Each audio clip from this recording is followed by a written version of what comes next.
Es un tema muy sencillo, solamente es cuestión de comprenderlo y bueno, ya han debido ver conceptos de somestesia y por ende ya no va a ser tan complejo el tema. Bien, entonces, en relación a este tema, pues ya deben dominar algunos conceptos básicos, ¿no? Que son terminaciones nerviosas, que son las principales vías, que es el potencial de acción, el potencial receptor, que es umbral, pues eso ya deberían estar dominando. Bien, entonces, tomando en cuenta eso, vamos a iniciar. Bien, lo primero, tenemos dos tipos de dolor. Bien, tenemos el dolor rápido y el dolor lento. Esta es una clasificación fisiológica. Hay otras clasificaciones clínicas, anatómicas, etcétera. Pero desde el punto de vista fisiológico, lo que nos interesa es si un dolor es lento o rápido. Bien, entonces se lo puede catalogar como cualquiera de los dos. El dolor rápido, como lo dice bien su nombre, se conoce también como primer dolor. Bien. ¿Por qué? Porque es el primero en aparecer. Bien, aparece mucho más antes, por eso rápido. Y usualmente este tipo de dolor es bien localizado. Bien, significa que podemos delimitar el sitio donde está el dolor claramente, o por lo menos mucho mejor que el dolor lento.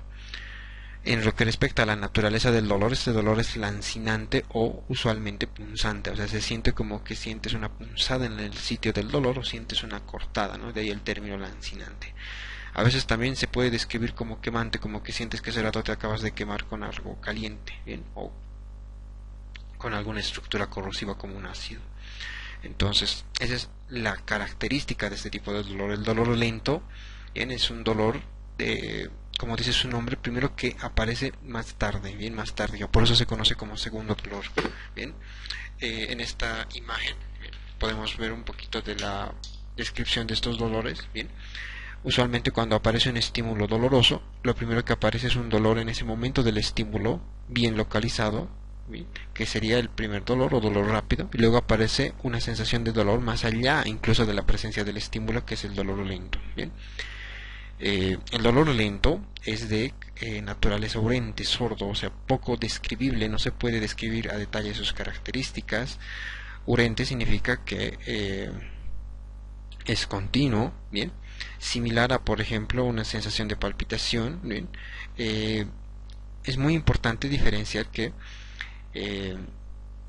el dolor agudo rara vez persiste más allá de la presencia del estímulo, en cambio el dolor lento puede persistir horas hasta días, ¿no? El mejor ejemplo de esto es, por ejemplo, cuando uno se punza con una aguja, ¿bien? Entonces, cuando uno se punciona con una aguja, por ejemplo, la sensación de dolor en el momento del pinchazo, en el momento en el que la aguja entra en contacto con la piel, ese sería el dolor rápido. Bien, usualmente este dolor es un poco más intenso que el dolor lento, pero después de que hay el pinchazo, pues a los pocos segundos o incluso milisegundos del pinchazo se empieza a sentir un dolor en el que sigue a pesar de que tú retires la aguja o el estímulo doloroso. Bien, algunas veces se puede sentir como constante, algunas veces como una especie de sensación de pesar. Eso ocurre especialmente en tórax o en el abdomen. A veces también se puede sentir como una especie de palpitar o latir de ese sitio. Bien, es un dolor que usualmente persiste más allá del tiempo del estímulo. Otro ejemplo característico es si ustedes ahorita se estrellan a propósito la cabeza contra una pared, bien, o contra, no sé, un elemento duro. En el momento del choque, en el momento en el que su cabeza hace contacto con ese elemento, bien, duro, sólido, se produce el dolor rápido, pero aún después de ese choque van a seguir sintiendo dolor en la cabeza, ¿no? A veces se va a formar un chinchón y van a seguir sintiendo dolor de forma constante, más allá del estímulo doloroso desencadenante. Entonces ese dolor que persiste sería el dolor lento. Bien, entonces tenemos dos tipos de dolor, dolor rápido y dolor lento. Como bien indica la imagen y es muy descriptiva, el dolor rápido se transmite por fibras mielínicas, o sea, por fibras que tienen nodos de Ranvier y tienen células de Schwann. En tanto, el dolor lento se transmite usualmente por fibras amielínicas. Bien, entonces, para iniciar con lo que respecta a la percepción del dolor, o sea, el sentir el dolor a nivel de la conciencia, pues lo primero, dolor. Bien, estas vías inician con la estimulación de axones sensitivos que inervan distintas estructuras como la piel u otros tejidos. Bien, la estimulación de estas terminaciones nerviosas, de estos axones, tiene que generar potenciales de acción que se conduzcan por las vías del dolor hasta llegar al tálamo. Bien, una vez que se llega al tálamo, el dolor ya empieza a pasar al plano de la conciencia. Entonces, en el caso del dolor, por lo menos, el dolor se hace consciente cuando las despolarizaciones llegan al tálamo. Bien. Ahora, el sitio lesionado puede ser de distinta naturaleza. Puede ser la piel, pero también pueden ser órganos internos, como ser ligamentos, tendones o vísceras. Bien, todos alguna vez hemos sentido un dolor abdominal que se ha originado a veces en el interior de nuestro abdomen. O alguna vez todos hemos sentido el desgarre de un tendón o de algún ligamento. Entonces, cuando uno empieza dolor, pues lo primero es identificar la ubicación de este. Bien. Entonces, recuerden, los axones estimulados y que van a generar dolor pueden estar ubicados en piel o pueden estar ubicados también en órganos internos. Bien. Ahora, estos axones, para poder generar despolarizaciones y por ende mandar la información al sistema nervioso central, necesitan ser activados. Bien, los axones, primero, en su terminación o en su extremo distal, en el sitio que inervan, no tienen encapsulamiento, o sea, no tienen una estructura similar a algún corpúsculo como el de Pacini o el corpúsculo de Meissner o los bulbos de Krauss, por ejemplo. Entonces, primero, los axones que mandan información de dolor son siempre terminaciones nerviosas libres, nunca son encapsuladas. Bien. Segundo, esas terminaciones nerviosas libres, pues, tienen en su membrana celular, en su citoplasma, tienen receptores, bien, para sustancias. La unión de estas sustancias a estos receptores pues genera despolarizaciones por aumento del flujo iónico. En ese caso se llaman receptores ionotrópicos o porque generan segundos mensajeros y en este caso se llaman receptores metabotrópicos. Estas sustancias que estimulan estos receptores son de varios tipos. Bien. Algunas de las más características y conocidas son la histamina, bien, la bradicinina, la 5-HTO conocido como 5-hidroxitriptamina, que esto es una abreviación, bien, o también llamada serotonina. Las prostaglandinas son una gran familia de sustancias lipídicas derivadas del ácido araquidónico y el potasio. También hay otras como ser el hidrógeno, el ADP, bien, y otras.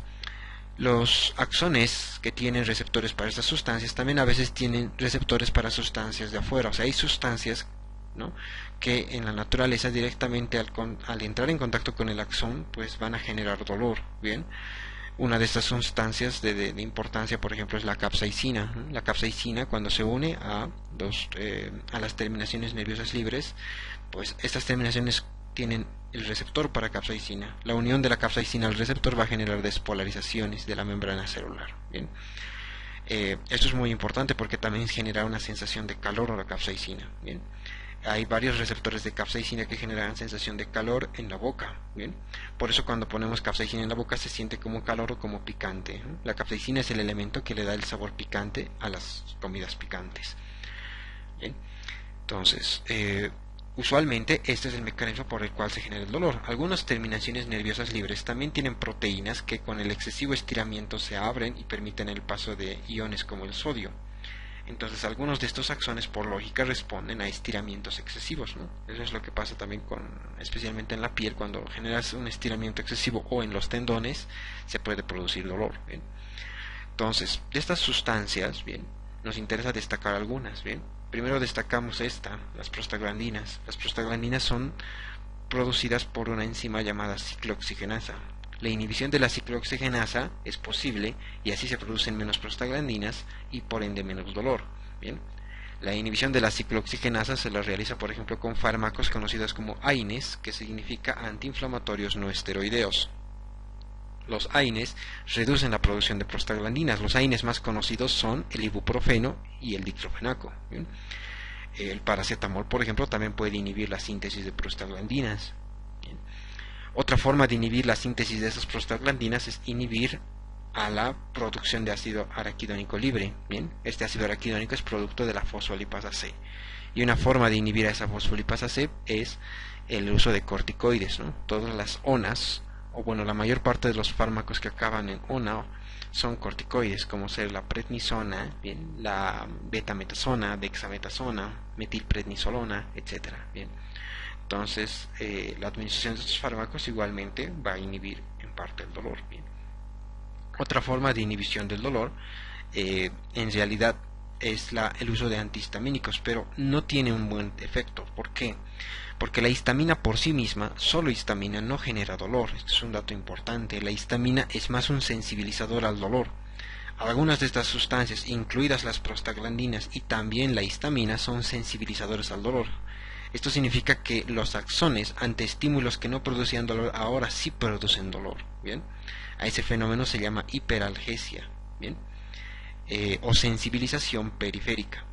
Entonces, la sensibilización periférica sería el proceso por el cual algunas sustancias hacen que los axones sean más sensibles a estímulos incluso no dolorosos. Bien, estos axones más sensibles pues van a mandar potenciales y el cerebro va a interpretar esto como dolor. Bien, todos hemos sentido la hiperalgesia, bien, o la sensibilización periférica.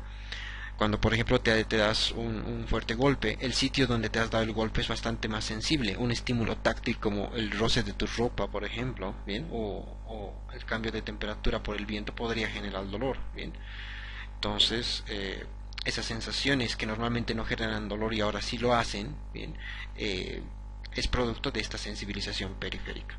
Entonces la histamina ayuda a reducir esa sensibilización, a aumentar esa sensibilización periférica, y por eso nosotros utilizamos antihistamínicos. ¿Bien? Esa sensibilización igual se reduce cuando utilizas AINES, porque las prostaglandinas también son sensibilizadores. Un dato muy importante, bien, a considerar, es que normalmente cuando nosotros tenemos estas sustancias que despolarizan el axón, una vez que el axón alcanza un potencial umbral, un voltaje umbral, el axón se empieza a despolarizar. La despolarización avanza en sentido hacia la médula espinal, pero al avanzar en este sentido, esta despolarización acaba despolarizando a estas otras ramas colaterales que tienen el mismo axón. Bien, la despolarización de estas ramas de forma constante libera sustancia P, y esto que se conoce como CGRP, o conocido como péptido relacionado al gen de la calcitonina. Bien, la utilización de estas ramas colaterales y la liberación de estas sustancias hace que estas sustancias hagan su efecto en las células cebadas o conocidas como mastocitos. Bien, la sustancia P o el CGRP, al unirse al mastocito, hacen que el mastocito libere más mediadores inflamatorios, incluyendo histamina, pero también prostaglandinas u otros. Bien, esto es importante porque, bien, esto es bien común, ¿no? Alguna vez tal vez les ha pasado. Si ustedes tenían, por ejemplo, en un sitio de la boca, en un sitio de las encías, por ejemplo, por dolor de muela, un dolor, pasa el tiempo y si el dolor no es tratado, la despolarización constante del axón hace que se despolaricen estas ramas, y un mismo axón que inervaba, por ejemplo, un área más o menos de 5 dientes, empieza a liberar en todas sus ramas colaterales sustancia P y CGRP. Entonces, si bien te dolía un solo diente, a la larga el resto de los dientes se hace más sensible. Bien, porque estas sustancias, como sea la sustancia P y el CGRP, uno, aumentan la inflamación local, o sea, aumentan que el tejido sea más irrigado, lo vuelven más rojo, lo vuelven más sensible porque hacen esto, que se liberen mediadores inflamatorios. Bien, y por lo tanto, en sí, un sitio con dolor puede hacer que otros sitios vecinos también tengan dolor, bien, siempre y cuando todos los sitios vecinos sean inervados por el mismo axón. Esto es muy importante, ¿por qué? Bien, este reflejo de liberación de sustancia P y CGRP en una rama colateral, producto de que una sola de las ramas ha sido estimulada, se llama reflejo axonal. Este reflejo axonal libera sustancias CGRP y sustancia P, y hace que los sitios adyacentes inervados por el mismo axón se inflamen, ¿bien? Y la inflamación genera más dolor. A esta inflamación se le llama inflamación axonal porque es producida por el axón. Este tipo de inflamación es una base de lo que se conoce como la migraña. ¿Bien? Muchas veces en los casos de migraña algún desencadenante en un sitio, ¿bien? O también en la neuralgia del trigémino es un ejemplo muy claro. Un desencadenante de dolor en un sitio va al axón y bueno, se transmite a las vías centrales y produce dolor, pero además hace que todo el territorio inervado por la misma neurona empiece a sentir dolor porque se liberan en otras partes del territorio sustancia P y CGRP. Bien, eso también ocurre en la migraña. Bien, es más, se cree que a veces sin un desencadenante acá periférico, la neurona acá del dolor La neurona en el ganglio sensitivo puede despolarizar ya no en sentido desde la periferia a la médula, sino de la médula a la periferia, y hacer que todas sus ramas colaterales de esta neurona liberen sustancia PI-CGRP. Esta liberación masiva de estas sustancias en todo el territorio hace que todo el territorio sienta dolor, bien, además de que esté susceptible a la inflamación. Un fenómeno muy similar es el que se describe, por ejemplo, en la migraña. A veces desencadenantes como distintos tipos de alimentos y demás cambian la química acá en el cerebro, y esto genera una despolarización que avanza en este sentido, bien, hace que se libere sustancia PCGRP en todo el trayecto de los nervios, en este caso que inervan las meninges, y estos nervios entran en un grado de inflamación axonal o neuronal producida por este mismo axón. Estos nervios inflamados pues transmiten el dolor a este fenómeno del reflejo axonal es muy importante, cada vez cobra más importancia. Bien, bueno, ya volviendo a la vía del dolor, cuando estas sustancias que generan despolarización acaban despolarizando el axón transmite la información a la médula espinal. La información siempre llega por un ganglio sensitivo, entonces este axón es producto o procede de una neurona que el cuerpo conoce como un ganglio sensitivo. En el caso de la médula, los ganglios sensitivos están en la raíz dorsal, y en el caso de la cabeza y el cuello están en los ganglios sensitivos de los pares craneales, principalmente el trigémino. Bien. Ahora, el dolor debe llegar bien al sistema nervioso central. Bien, la despolarización ocurrida en los distintos sitios, como la piel, ¿no?, o las vísceras, llega por los axones, bien, y estos axones son de dos tipos. Bien, si el dolor es tipo dolor rápido, los axones son fibras A delta dentro de la clasificación de axones mielínicos, y si el dolor es de tipo lento, pues las fibras son fibras de tipo C. Bien, entonces recuerden, el dolor rápido se transmite por fibras mielínicas y el dolor lento por fibras amielínicas. Un dato muy importante, bien, es que a veces un estímulo que se origina en la piel doloroso, al ingresar a la médula espinal, estimula o despolariza a otra neurona, bien, a una segunda neurona, que a la vez esta segunda neurona también recibe ramas colaterales de neuronas que transmiten el dolor, pero ya no de la piel, sino de otro sitio, como ser una víscera. Bien, a este fenómeno por el cual la neurona que inerva la piel y la neurona que inerva la víscera al mismo tiempo, ambas inervan una misma neurona, se llama convergencia. Bien, entonces el dolor que se origina en la piel o en estructuras derivadas de los sómitos se llama dolor somático. El originado en las vísceras es dolor visceral. Cuando ambos dolores llegan a la misma neurona, a eso se llama fenómeno de convergencia del dolor. Bien, un dato muy importante es que el dolor viaja a nivel de las vísceras por las fibras que corresponden al sistema simpático. Entonces todos los ramos simpáticos que inervan a las vísceras son los que tienen también en su interior los axones que transmiten el dolor. Es por eso que para inhibir el dolor visceral muchas veces se utilizan procedimientos quirúrgicos, especialmente con los dolores intratables por medicamentos. Se utilizan procedimientos quirúrgicos para destruir las vías simpáticas, ¿no? Simpaticotomía se denomina esto. Entonces se lesiona el tronco simpático o los ramos que comunican el tronco con los nervios raquídeos, ¿no? O simplemente se identifican las fibras simpáticas que llegan a la víscera y se las va cortando. Bien, entonces esto es muy importante. A este nivel pues podemos inhibir el dolor en caso de que no pueda responderse al tratamiento, pues cortando el nervio espinal, aunque esto no es muy frecuente porque esto va a eliminar también a las fibras motoras, bien, que inervan a los músculos y demás de ese territorio. Lo más frecuente es hacer un corte acá de la raíz posterior, puesto que todos estos axones, bien, ingresan a la médula espinal a través de la raíz posterior, con excepción de las vísceras. En el caso de las vísceras, una cantidad muy importante ingresa, bien, por la raíz anterior. ¿Qué significa? Que el axón viene acá, llega al cuerpo de la primera neurona y la primera neurona la manda pues por la raíz anterior. Bien, es por eso que a veces contando de la raíz dorsal aún se sigue sintiendo en el mismo territorio dolor.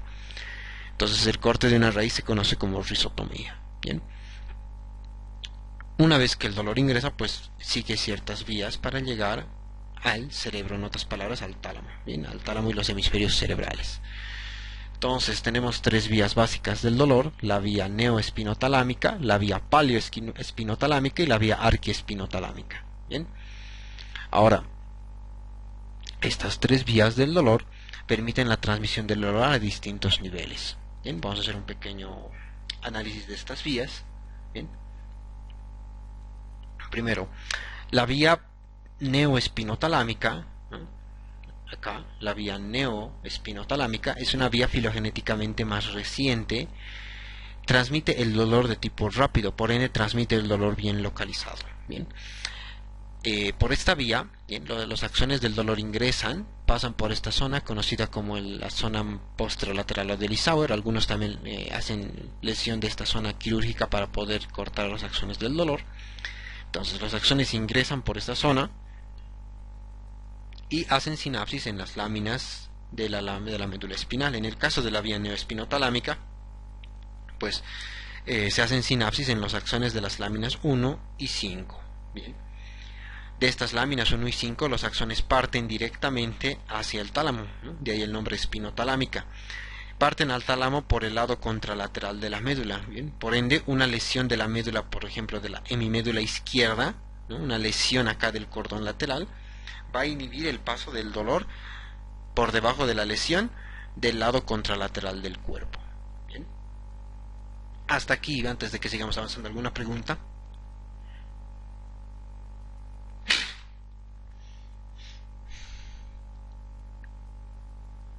Dudas, preguntas, háganlas por el chat, bien, por favor, por el chat del Zoom. No hay dudas, no hay preguntas. Pues bien, entonces si no tenemos dudas o preguntas, pues continuamos con la explicación. Bien, entonces, una vez que se transmite la información a la segunda neurona ubicada en la médula espinal, hemos dicho que viaja la información por el cordón lateral, ¿bien? Del lado opuesto.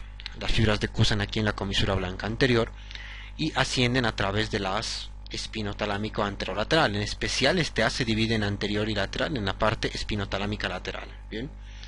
Las fibras del dolor rápido, aquí graficadas con un rojo o un guindo más intenso, bien, o sea, del dolor neoespinotalámico, transmiten el dolor rápido y bien localizado, ascienden formando el lemnisco espinal, se unen a las fibras que provienen del ganglio del trigémino, que igual son análogas a la médula espinal, a la segunda neurona en la médula espinal. En este caso vienen del núcleo espinal del trigémino. Las fibras convergen todas y llegan aquí, bien, al tálamo. Ahora, desde el punto de vista funcional y no por núcleos, el tálamo tiene segmentos, tiene un segmento lateral, segmento medial y hay otros segmentos, bien. En el segmento lateral se encuentran el núcleo ventral posterolateral, que recibe la información del cuerpo, y el ventral posteromedial, que recibe la información de los pares craneales que respectan a la cara, o sea, del trigémino principalmente. La vía neoespinotalámica llega principalmente al tálamo lateral, ¿bien? O sea, a los núcleos ventral posterolateral y ventral posteromedial. Y de aquí, pues, la información parte hacia la corteza, y ya estamos en el lado opuesto, recuerden, ya cruzado las fibras, parten a la corteza sensitiva, ¿bien? Una vez llegado a la corteza, pues se puede identificar la localización precisa y la intensidad específica del dolor. Pero, aún sin que lleguen a la corteza, se puede ya empezar a sentir dolor cuando estas fibras llegan al tálamo, ¿bien? Un dato muy importante es que estas fibras llegan a la corteza sensitiva, que ahora vamos a ir conociendo, llegan a la corteza sensitiva a través del brazo posterior de la cápsula interna, ¿bien? Entonces, lesiones en ese sitio igual pueden generar falta de transmisión del dolor, o sea, anestesia o analgesia. Por otra parte, el dolor lento principalmente viaja por las vías paleoespinotalámica y arquiespinotalámica, ¿bien? Entonces, esto en relación a las vías del dolor lento. El dolor lento hace sinapsis igual en las láminas 1 y 5, pero en poca medida, más que todo hace sinapsis en la lámina 1 y 2, ¿bien? Esto para las estructuras somáticas. Para las estructuras viscerales, porque en las viscerales rara vez se ven fibras rápidas, para las viscerales, especialmente abdominales y torácicas, el dolor ingresa y hace sinapsis en la lámina 7 en un núcleo conocido como el núcleo intermedio medial. ¿Ven? Aquí está la lámina 7, pero no describe el núcleo. Entonces, para las fibras viscerales es este núcleo, y para las otras fibras, o sea, somáticas, como la piel, tendones o ligamentos, hace sinapsis en las láminas 1, 2, y de ahí hacen múltiples sinapsis con las láminas 3 y 4, y usualmente la información asciende desde la lámina 1 y 5, pero ya después de múltiples sinapsis en las láminas 2, 3, 4. Bien, entonces en las láminas 2, 3 y 4 hay múltiples sinapsis que modulan el dolor, pueden hacer que el dolor ascienda con más intensidad o ascienda con menos intensidad del original, gracias a las láminas 2, 3 y 4. Bien, en la 2 se modula especialmente el dolor por otras fibras dolorosas y por el sistema de control del encéfalo, que libera endorfinas en este nivel. Entonces, las endorfinas son sustancias que inhiben el dolor y se liberan ahí en la lámina 2. Y en las láminas 3 y 4 se puede inhibir el dolor por el efecto del tacto. Bien, las fibras táctiles o de la propiocepción, al ingresar, hacen sinapsis en estas láminas 3 y 4 y pueden inhibir la transmisión del dolor. Entonces, este dolor ya modificado, ya modulado por las láminas 2, 3 y 4, es transmitido gracias a las láminas 1 y 5 hacia, y también la lámina 7 para el dolor visceral, son transmitidas al tálamo. Bien, a través de dos vías, hay dos vías que ascienden al tálamo. Una es la vía paleoespinotalámica y la otra es la vía retículoespinotalámica, también llamada arquiespinotalámica. Bien, entonces estas vías se caracterizan primero porque usualmente están más internas o más mediales en relación a los axones neoespinotalámicos, cruzan al lado opuesto igual, algunas pueden ascender por el mismo lado. Bien, en el caso del neoespinotalámico siempre es por el lado opuesto, pero para el paleo y el arquiespinotalámico algunas ascienden por el mismo lado. Eso explica que una lesión en el cordón lateral derecho al inicio te haga sentir anestesia en la mitad izquierda, bien, del cuerpo, bien, pero tras un periodo de tiempo vuelves a sentir dolor a pesar de que no deberías sentir nada por lesión del cordón derecho. Bien, igual sientes porque algunas fibras suben por el mismo lado. Entonces el dolor asciende principalmente por el lado opuesto, hemos dicho, pero algunas por el mismo lado, formando parte del haz espinotalámico.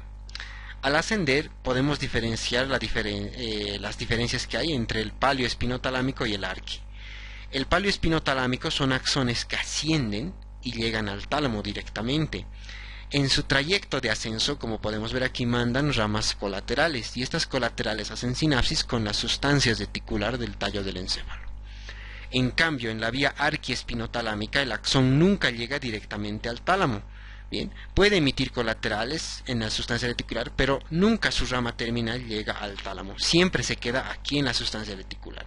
Y recién de la sustancia reticular, después a veces de 1, 2, 3, 4 o múltiples sinapsis, parten neuronas que van al tálamo. ¿Bien?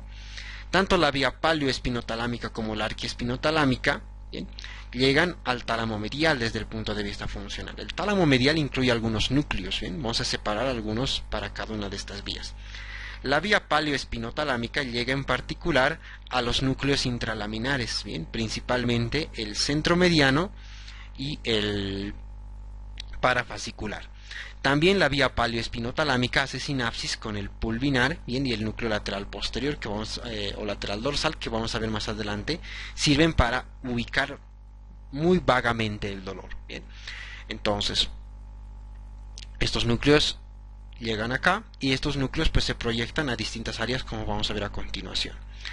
Los núcleos intralaminares en particular, centromediano y parafascicular por sobre todo, son especialmente importantes porque van a todas las partes de la corteza, pero no activan ningún tipo de sensación en específico. O sea, no activan, digamos, si van a la corteza occipital no generan cambios visuales, ¿no? O si van a la corteza auditiva no generan cambios auditivos, no.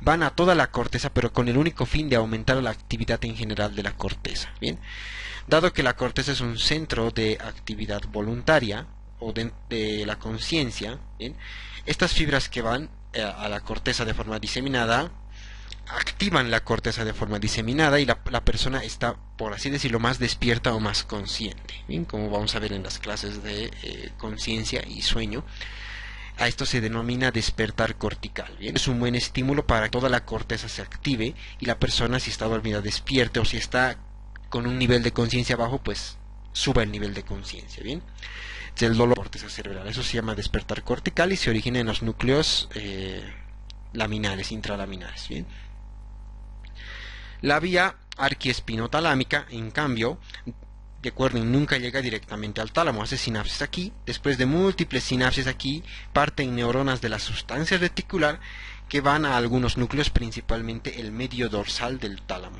Bien, el medio dorsal del tálamo manda sus fibras y genera muchas reacciones, especialmente a nivel del afecto, o sea, del sistema límbico, pero también en otros sitios genera reacciones en respuesta al dolor.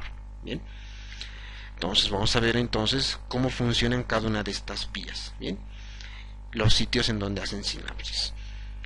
Hasta aquí, ¿alguna pregunta o duda? ¿Dudas o preguntas en relación hasta acá, al tálamo? Bien, hasta que las vías llegan al tálamo.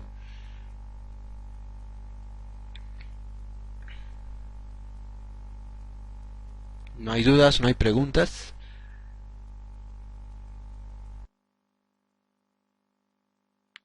Por si acaso, bien, en respuesta a algunas preguntas en el chat, las vías neoespinotalámica, paleoespinotalámica y arquiespinotalámica se siguen denominando como tal hasta que llegan a la corteza. Incluso al salir del tálamo siguen llamándose como tal. El sitio por donde salen, pero por este brazo posterior llegan a la corteza. ¿Bien? Pero no por ello dejan de llamarse vías neoespinotalámicas, paleo o arquiespinotalámicas. ¿Bien? Entonces eso en relación a una de las preguntas en el chat. Bien.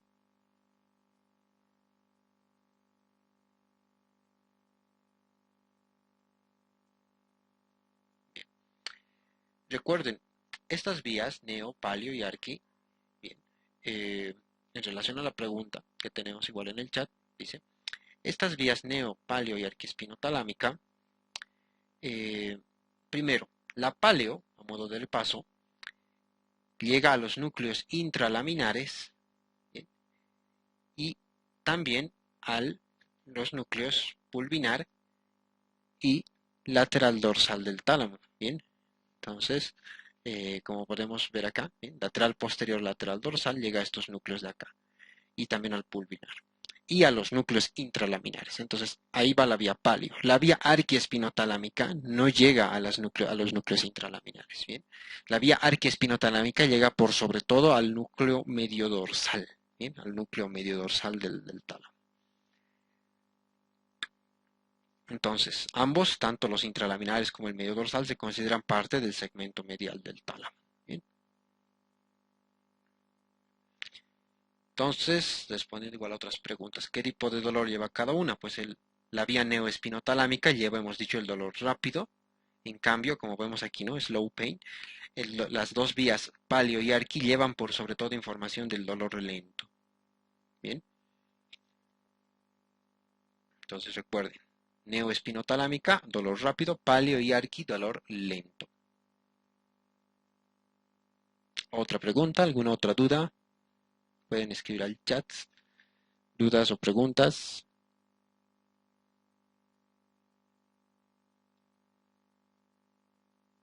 Bien. Entonces, creo que ya se han conectado una buena cantidad, pues proseguimos. Dice. Ahora vamos a ver cómo van, ¿no?, los axones del tálamo a la corteza o a otros sitios que son de importancia clínica. ¿Bien? Primero, para poder localizar el dolor, o sea, identificar en qué parte del cuerpo viene, sentir el dolor en alguna parte del cuerpo, en otras palabras, pues todo inicia en el tálamo. Y ya en el tálamo se puede localizar el dolor. Bien. Ahora, del tálamo, bien, llegan de forma diferenciada la vía neoespinotalámica y la paleo a distintos lugares para poder localizar el dolor. Bien. Entonces, la vía neoespinotalámica llega principalmente a los núcleos ventral posterolateral y ventral posteromedial. De estos núcleos, que en su conjunto se conocen como núcleo ventral posterior nada más, ¿bien?, la información va a la corteza sensitiva primaria. ¿Bien? En tanto, la vía neoespinotalámica, en muy poca medida, y más que todo la paleoespinotalámica por sobre todo, llega al tálamo lateral posterior, al núcleo lateral posterior y también al pulvinar. Bien, de estos núcleos acá ubicados, la información ya no va al área sensitiva primaria, sino a la corteza sensitiva secundaria. Bien, la corteza sensitiva secundaria corresponde a un área de la corteza cerebral ubicada por detrás de la primaria a nivel inferior próximo al lóbulo temporal, o sea, próximo al surco central, aquí graficado de color azul. Bien. Entonces recuerden, la vía neoespinotalámica llega por sobre todo al núcleo ventral posterior, tanto ventroposterolateral como medial, y de ahí a las corteza sensitiva primaria, las áreas 1, 2 y 3 de Brodmann, ¿no? Aquí tenemos una imagen de estas áreas, cómo se separan estas tres áreas a nivel de acá de la corteza sensitiva primaria. Esta se ubica en la circunvolución postcentral o postrolándica. En cambio, la vía paleoespinotalámica llega por sobre todo al tálamo lateral posterior y pulvinar en menor medida, y de ahí parte a donde a la corteza sensitiva secundaria por sobre todo. Bien. Ahora, algunas diferencias entre la corteza sensitiva primaria y secundaria. Primero, la corteza sensitiva primaria, bien, tiene un homúnculo, bien, tanto en la cara externa como interna de los hemisferios. Entonces, por ejemplo, el dolor de la mano llegará a la parte de la mano en el homúnculo, bien, y por eso es que al llegar ahí se siente el dolor como que se originó en la mano. Este homúnculo es unilateral para cada lado. ¿Qué significa? El hemisferio derecho posee un homúnculo de la mitad izquierda del cuerpo. En cambio, el hemisferio izquierdo posee un homúnculo de la mitad derecha del cuerpo. Bien, recuerden que siempre las fibras llegan cruzadas porque se han cruzado en la médula espinal. Entonces, ¿qué significa, no? Si tú pierdes la corteza sensitiva primaria del lado izquierdo, del hemisferio izquierdo, ya no vas a sentir la mitad derecha del cuerpo. Bien, y a la inversa con el hemisferio derecho. Pero esto sería si todo llegara a la corteza sensitiva primaria. Una parte de la información sensitiva, en este caso especialmente del dolor, llega a la corteza sensitiva secundaria. La corteza sensitiva secundaria en cada hemisferio tiene un homúnculo completo, o sea, bilateral de ambas partes del cuerpo. ¿Bien? En otras palabras, si te extirparan todo el hemisferio izquierdo, todavía podrías sentir dolor en la parte derecha del cuerpo porque algunas fibras del lado derecho del cuerpo llegan aquí, a la corteza sensitiva secundaria del lado derecho. Bien, entonces, incluso con la pérdida del hemisferio izquierdo, aún se puede sentir algunas sensaciones del lado derecho. Bien. Recuerden, esto es gracias a la corteza sensitiva secundaria, tiene un homúnculo bilateral. Ahora, una gran diferencia entre ambas cortezas, primaria y secundaria, es que la primaria te permite identificar precisamente el estímulo doloroso, ¿bien? O sea, con varios centímetros o milímetros de precisión puedes identificar el origen del dolor o de otras sensaciones como ser el tacto. La corteza sensitiva secundaria no te permite realizar eso, ¿bien? Puedes identificar, pero con poca capacidad, con poca diferenciación o delimitación del origen del estímulo, ¿bien? Puedes identificar, por ejemplo, que se originó en la mano, pero no exactamente el sitio, ¿no? De toda la palma de la mano, cuál fue. Entonces recuerden, ¿no? Por eso es que la vía paleoespinotalámica predomina llegando acá, a la corteza sensitiva secundaria, porque habíamos dicho entre sus características que es un dolor poco localizado. En cambio, la vía neoespinotalámica llega predominantemente a la corteza primaria y por eso es que es bien localizado. Bien. Ahora, esto en relación a estas dos cortezas. La información de ambas cortezas se condensa en lo que se conoce como el área 5 y el área 7, conocida también como corteza de asociación sensitiva, ¿bien? O que anatómicamente se ubica o se considera como la corteza parietal posterior, ¿bien? Esta corteza recibe información. ¿Bien? Entonces permite a veces un poquito mejorar la ubicación especialmente y las características o detalles del estímulo, ¿no? Si fue punzante, si fue un estímulo que afectó a planos profundos, etcétera. Eso lo podemos identificar en parte por esta corteza. Bien. Ahora, esto siempre y cuando el dolor se origine en un lugar somático, o sea, piel o tendones, ligamentos, estructuras derivadas de los sómitos. En el caso de que el dolor se origine en un sitio visceral, por ejemplo, un dolor cardíaco, un dolor por una colitis, por ejemplo, en el colon, las fibras del tálamo bien, llegan a otro sitio. Bien. Primero, las fibras al tálamo llegan más por la vía paleo y arquiespinotalámica. Recuerden que el dolor lento es el que abunda en las tejidos viscerales, ¿bien? En el corazón, en el músculo de las paredes de las vísceras del intestino, se puede originar dolor, pero más que todo dolor lento, no dolor rápido. El dolor rápido está más que todo en sitios como la piel, ¿bien? Y también sitios con el mismo epitelio que la piel, o sea, plano estratificado, pero también no queratinizado, como ser la boca, el ano, el esófago, la parte superior, pueden originar un dolor bien localizado. En resumen, todos los epitelios planos estratificados originan dolores mucho mejor localizados, ¿bien? Dolores más de tipo rápido y lento a la vez. En tanto, las vísceras no es rápido y lento a la vez, solo lento. ¿Bien? Ahora, cuando el dolor visceral, o sea, páleo y arquiespinotalámico llega al tálamo, el tálamo proyecta estos axones a estos sitios, ¿bien? La ínsula posterior, como podemos ver aquí, ¿bien? Aquí tenemos la circunvalación de la ínsula en un corte coronal. También al opérculo parietal que se ubica aquí encima de la ínsula posterior. El opérculo parietal contiene parte del área sensitiva, del área de la corteza sensitiva secundaria que hemos descrito en la anterior diapositiva, y la parte baja del giropod central. Bien, entonces desde aquí, desde esta parte baja del giropod central, el opérculo parietal y la ínsula posterior, se presenta una especie de homúnculo visceral, bien, especialmente en la ínsula. Entonces, por así decirlo, ¿no? Aquí estaría la boca. Bien, esto todavía es somático en la parte del trigémino, el homúnculo, ahí arriba estará la boca, la mano, etcétera. Pero por debajo de la boca ya empiezan a aparecer vísceras. Aquí hay boca, paladar, laringe, faringe, y ya a nivel del opérculo que está perdón, del homúnculo que está aquí en la ínsula empiezan a aparecer, ¿no? La ubicación del esófago, de la tráquea, pulmones, corazón, hígado, estómago y así intestino delgado hasta intestino grueso. Entonces, cuando uno siente, por ejemplo, un dolor abdominal que se origina no en la piel del abdomen, sino adentro, por ejemplo, en la vesícula biliar, uno puede identificar que el dolor viene de adentro del abdomen y más o menos se ubica cerca del hipocondrio derecho gracias a este homúnculo visceral. Bien, esto nos permite delimitar lo básico. Cuando uno sufre un ataque cardíaco, todavía puede sentir algo de sensación de la ubicación. Puede decir el dolor proviene del pecho, no puede especificar qué sitio del pecho, pero puede decir, ¿no? Del pecho cerca al corazón, gracias a este homúnculo visceral. Bien, entonces existe una especie de homúnculo visceral en estos sitios. Gracias a ello podemos identificar el origen, por lo menos de forma muy vaga. Recuerden que paleo y arquiespinotalámico, responsables del dolor visceral, no son muy fácil localizable, ¿no? Recuerden, son dolor lento, de localización difícil, poco localizado. Bien, esto en relación a la percepción de la ubicación del dolor. El dolor no solo genera esa sensación molesta, ¿bien? Que ya conocemos todos, ¿no? Esa sensación de dolor, sino también genera reacciones involuntarias en nuestra conducta y en nuestras emociones, ¿bien? Estas reacciones involuntarias son explicadas en gran medida por las conexiones que el dolor tiene con algunas regiones de la corteza, ¿bien? Algunas graficadas aquí, algunas aquí citadas, pero no graficadas, ¿bien? Vamos a describir rápidamente los efectos del dolor.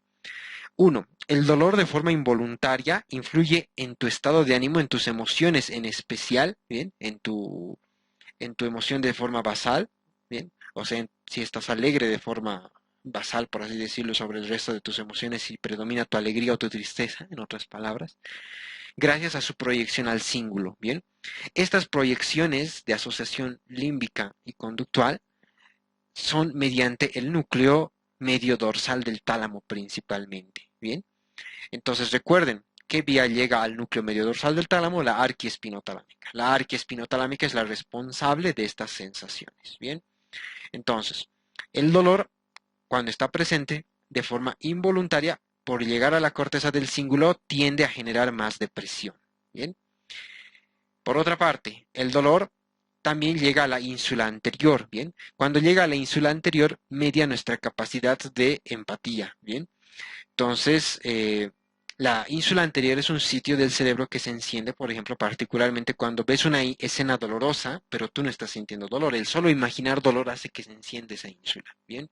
Aunque no estés teniendo estímulos dolorosos reales. Es un área que nos permite ponernos en el lugar de otra persona, ¿bien? También nos permite juzgar al dolor como malo o bueno, ¿bien? Hay personas que pueden sentir el dolor como algo agradable gracias a su proyección a la ínsula anterior, que puede estar alterado, o la misma ínsula podría estar alterada. Por eso se dice que algunos trastornos podrían subyacir en la ínsula anterior, ¿bien? Por ejemplo, algunas psicopatías en donde el individuo no siente ningún tipo de sensación, remordimiento o nada al generar dolor en otra persona, ¿bien? Entonces eso por la ínsula anterior. Por otra parte, el dolor también viaja, especialmente antes de llegar al tálamo, a veces puede mandar fibras hasta la amígdala. Esto genera una sensación de miedo que es involuntaria, ¿bien? Esto significa que lo que produce dolor tiende a provocar algún recuerdo con componente de miedo en nosotros, ¿bien? Esto es un mecanismo natural de defensa para evitar que nos acerquemos a estímulos dolorosos, ¿no? El impregnar el miedo hacia lo doloroso evita que nos arriesguemos y vayamos a lo que nos genera dolor. Esto es gracias a la proyección de las fibras arquiespinotalámicas hacia la amígdala. Bien, recuerden que la amígdala es un centro del dolor. Aquí no graficado tenemos proyecciones que van desde la sustancia reticular al hipotálamo. Bien, esto genera respuestas autónomas o llamadas también vegetativas al dolor. O sea, la actividad del simpático y parasimpático se modifica en respuesta al dolor. Bien, una de las características frecuentes es la activación del simpático. Una persona con un dolor especialmente lento, porque recuerden el dolor lento es el transmitido por vía arqui y paleo, eh, una persona con dolor lento, constante e intenso, pues naturalmente tiene más probabilidad de tener taquicardia, de tener pupilas midriáticas por activación del simpático, de tener frecuencia respiratoria alta, de tener más sudoración, producto igual del simpático. Entonces, es más probable observar estos fenómenos ahí. Bien, un dato muy interesante, cuando el dolor es muy intenso y especialmente de origen visceral y muy crónico, puede generar el mismo dolor, caída de la presión arterial por su efecto en el hipotálamo que controla obviamente la presión arterial. Bien, otra derivación de las fibras desde el núcleo medio dorsal del tálamo, igual que para la ínsula y el cíngulo, desde el núcleo medio dorsal del tálamo parten, aquí no está graficado, axones que van a la región prefrontal en el lóbulo frontal, ¿bien? La región prefrontal es nuestro sitio de análisis de lo que estamos pensando, ¿bien? Ahí es donde analizamos nuestras conductas, nuestras emociones, ahí es donde determinamos nuestras conductas futuras. Si ustedes van pasando por la calle y ven a alguien que está haciendo algo horrible o a alguien que no les cae nada bien, si no van a atacar, golpear o insultar, es porque su lóbulo prefrontal, bien, está controlando y les dice no hagas eso, bien, es un lóbulo racional en otras palabras.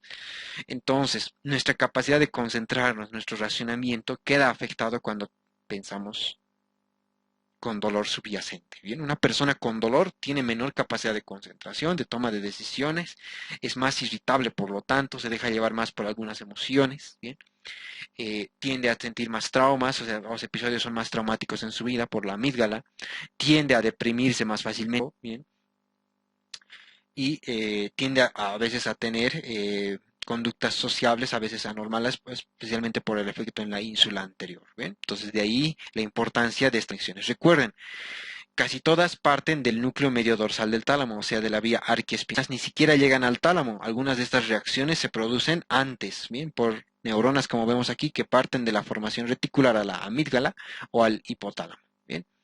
Pero para la ínsula, cíngulo y corteza prefrontal, pues todo parte del núcleo medio dorsal. Bien.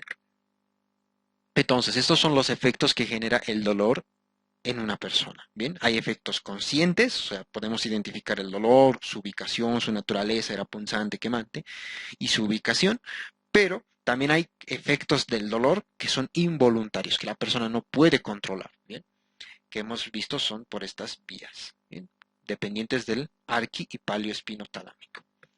Hasta aquí, ¿alguna duda o pregunta? ¿Dudas, preguntas o cuestionantes?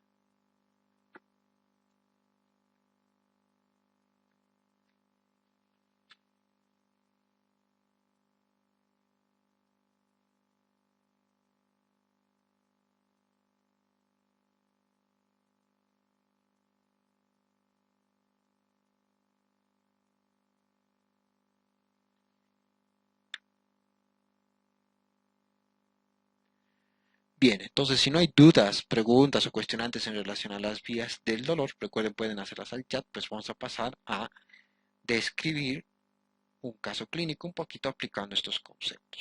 Bien, ahora, en tema de dolor, pues faltan tocar algunos puntos como la regulación del dolor. Bien, no vamos a complicarnos ni alargar la clase con ese tema, pero a modo de resumen, básicamente, de la sustancia reticular, bien, muchos axones no solamente van aquí arriba, algunos axones descienden, bien, esto entonces gracias a la vía arquiespinotalámica y paleoespinotalámica, muchos axones de la sustancia reticular, muchos neuronas de la sustancia reticular mandan axones que descienden a los núcleos que conforman la segunda neurona, o sea, el núcleo espinal del trigémino y el asta dorsal de la médula. Descienden estos axones, ¿para qué? Para reducir la intensidad del dolor, liberando sustancias como ser catecolaminas, serotonina y endorfinas. Bien, por esa razón, en estos sitios se puede sentir menos dolor cuando estas sustancias abundan, ¿no? Un ejemplo bien claro de ello es cuando, por ejemplo, nosotros vemos una escena traumática o estamos en un momento con alta liberación de adrenalina, usualmente en ese pequeño lapsus de tiempo sentimos menos el dolor. Bien, estos sitios de liberación de endorfinas, conocidas como sustancias similares a la morfina o análogas a la morfina que inhiben el dolor, y también que liberan catecolaminas y serotonina, estos núcleos pueden ser influenciados por distintas áreas del cerebro, como ser, por ejemplo, ¿no?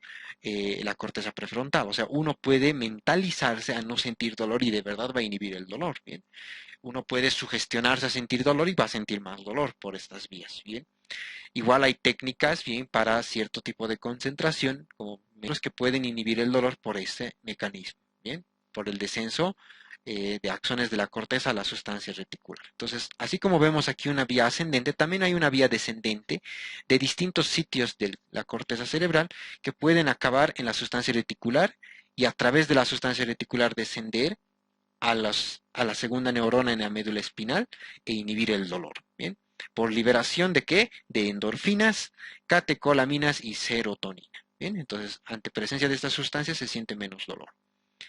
Bien, a modo de comentario, porque no vamos a detallar mucho esas vías anatómicas. Bien, ahora pasemos a un pequeño caso clínico para aplicar los conceptos vistos. Bien, entonces, vamos a ver un paciente en este ejemplo de 23 años, masculino, sin antecedentes médicos, que inicia con un cuadro hace 6 horas. Bien, de forma gradual, o sea, no ha sido de repente. Este cuadro inicia, bien, o tiene estos síntomas. La anamnesis, recuerden, es la entrevista al paciente. Reescribe puros síntomas, no reescribe signos, ¿bien? Entonces se describen sensaciones que el paciente te refiere. Esos son síntomas. Entonces el paciente, por ejemplo, refiere o cuenta que había dolor en epigastrio, epigástrico, como dice aquí, poco delimitado, o sea, no puede ubicar hasta dónde del epigastrio o hasta qué borde o demás, ¿bien? Solamente que es el epigástrico. Esto usualmente se describe por las palabras del paciente como la boca del estómago, ya sabemos nosotros a qué corresponde epigastrio. De tipo espasmódico, este término tipo espasmódico también se suele denominar tipo cólico en semiología. Significa que es un dolor que es como el dolor cólico, o sea, es un dolor que tiene periodos agudos, bien, cortitos, seguidos de periodos de menos dolor, bien. Es como la sensación de que algo se está contrayendo, bien, como que sientes que un intestino o alguna víscera hueca está haciendo contracción intensa y luego se relaja, bien. Esos periodos de contracción y relajación que se sienten dolorosos ahí en el momento de la contracción, ese conjunto de episodios se conoce como dolor espasmódico, bien. En este paciente era este tipo de dolor, además de intermitente, o sea que habían pequeños periodos en donde no había dolor. Además, era progresivo, o sea que ha ido aumentando en intensidad. Bien, hace 6 horas ha ido aumentando y era más o menos de 2 a 4 en la escala visual del dolor o escala visual analógica, que aquí estamos abreviando como EVA. Bien, entonces es una escala subjetiva en la cual tú le preguntas al paciente del 1 al 10 qué tan intenso es el dolor, teniendo en cuenta que un 10 es casi lo más intenso, como un parto, por ejemplo. Y bueno, es muy subjetivo porque el paciente pues, le da el número a su criterio. ¿Eh? Entonces, el paciente en este caso se señaló que había un dolor no muy intenso, de 2 a 4, y además se acompañaba de malestar general, escalofríos, náuseas, además de vómitos de contenido gástrico, o sea, de lo que estaba en el abdomen, no ha vomitado bilis u otra cosa, sino de lo que estaba, perdón, en el estómago. Vomitó en 3 oportunidades sin síntomas asociados, ¿bien? No había otros síntomas aparte de estos, o sea, asociados al vómito. Bien, algunos tienen síntomas como, por ejemplo, aumenta el dolor abdominal al vomitar, otros tienen mareos durante el vómito. En este caso no había otros síntomas asociados, ¿bien? Entonces tenemos un cuadro de 6 horas de un dolor poco localizado. Esto nos hace pensar en dolor lento, ¿bien? Y para rematar, el paciente lo siente como que viene del interior del abdomen, ¿bien? Entonces típico, dolor visceral, dolor lento. Un dato importante, este paciente tenía náuseas y escalofríos, además de malestar general. Bien, muchos de estas sensaciones, especialmente el malestar general, son mediados por la vía arquiespinotalámica. Recuerden que la vía arquiespinotalámica media sensaciones involuntarias hacia el dolor. Tal vez esto no se suele anotar en las historias clínicas o en los expedientes, pero usualmente estos pacientes vienen más irritables, especialmente los niños, ahí eso sí se anota, pero vienen más irritables, o sea, con menor capacidad de colaboración, y eso es igual, esa irritabilidad es producto de la vía arquiespinotalámica. Bien, bueno. Les cuesta dormir, eso es producto de la vía paleoespinotalámica por el efecto en los núcleos intralaminares que generan el despertar cortical. ¿Bien? Ahora, aquí hay algunos síntomas que no se explican mucho por el dolor. ¿Bien? No todas las personas que tienen dolor tienen escalofríos, náuseas y vómitos. Entonces, estos síntomas son poco explicados por el dolor. En este caso, nos pueden orientar a la causa. ¿Bien? Otro dato que nos puede orientar a la causa es el origen del dolor. En este paciente es epigástrico. ¿Bien? O sea, en la boca del estómago. Bien. Luego indica, el cuadro se exacerba hace 2 horas con modificación del dolor, o sea, el dolor ha cambiado, ya no es como era antes, o sea, hace 2 horas que el dolor cambió, a un tipo lancinante, o sea, sentía como punzadas, ¿bien? O como quemante continuo muy intenso. En este caso, lancinante ha descrito el paciente.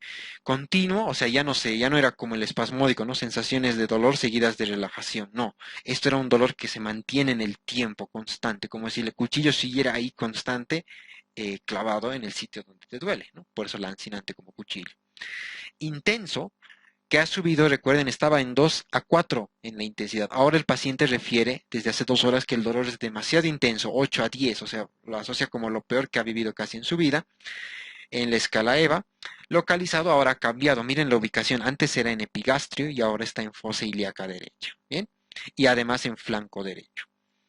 Y es exacerbado a los movimientos. Bien, este es un dato muy importante, exacerbado a los movimientos.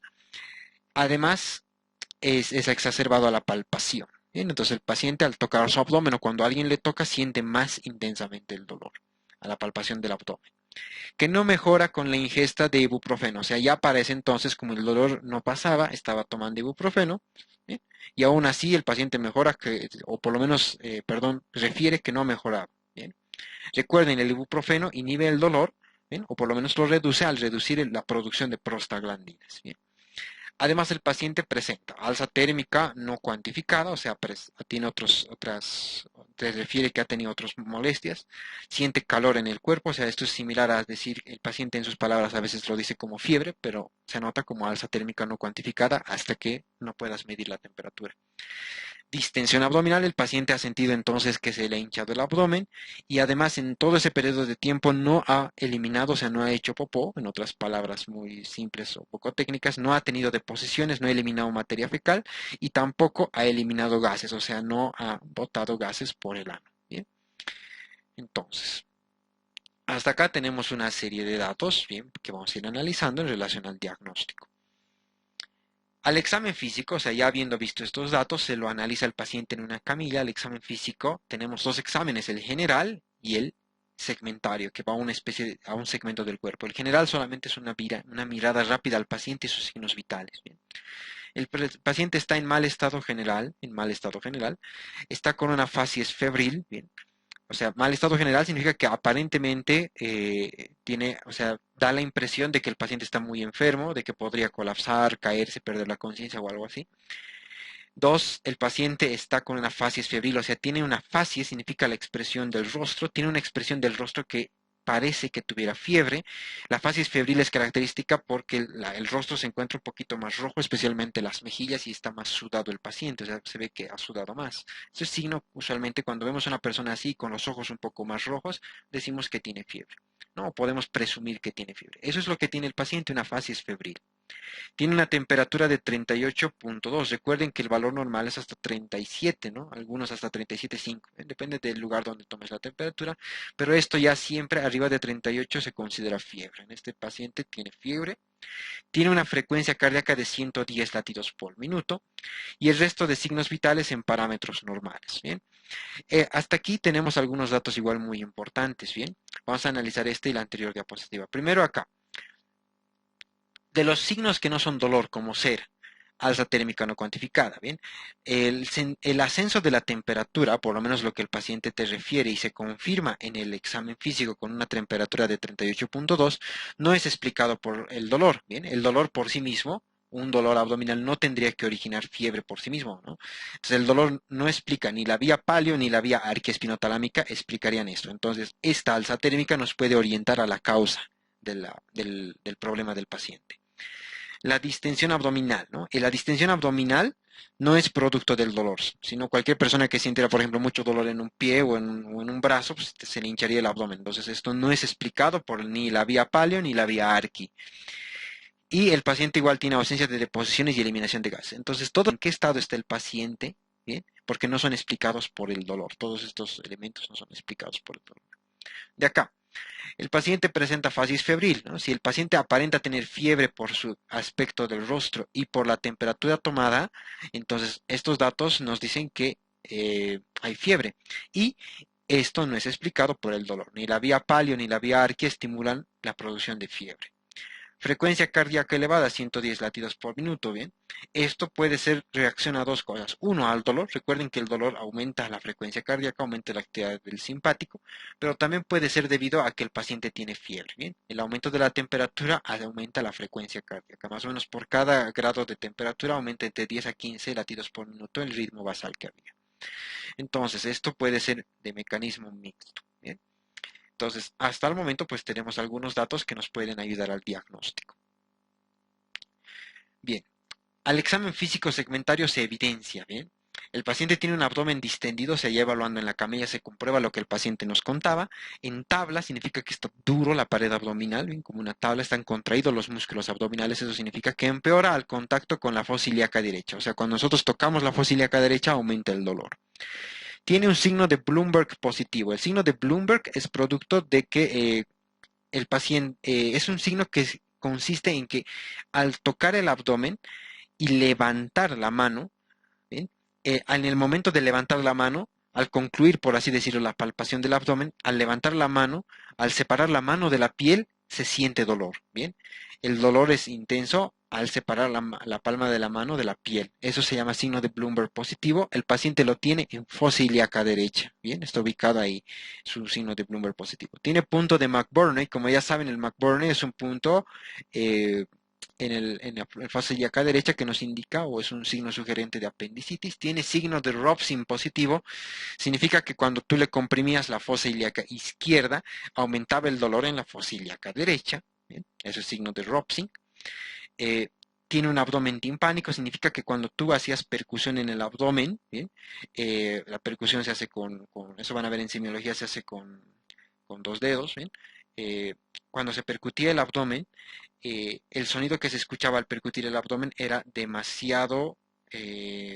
con demasiado eco, o sea que era más o menos como golpear un tambor. El abdomen, además de estar hinchado, nos dice que está con aire ahí adentro. Eso es un abdomen timpánico, ¿no? Es un signo de que el abdomen está con aire. Y el paciente tenía ruidos hidroaéreos ausentes. ¿Qué significa? Que tú ponías el estetoscopio sobre la pared del abdomen y no escuchabas el movimiento de los intestinos. ¿Bien? Parecía todo en silencio. Bien. Solamente entonces probablemente allá adentro había aire y más aire.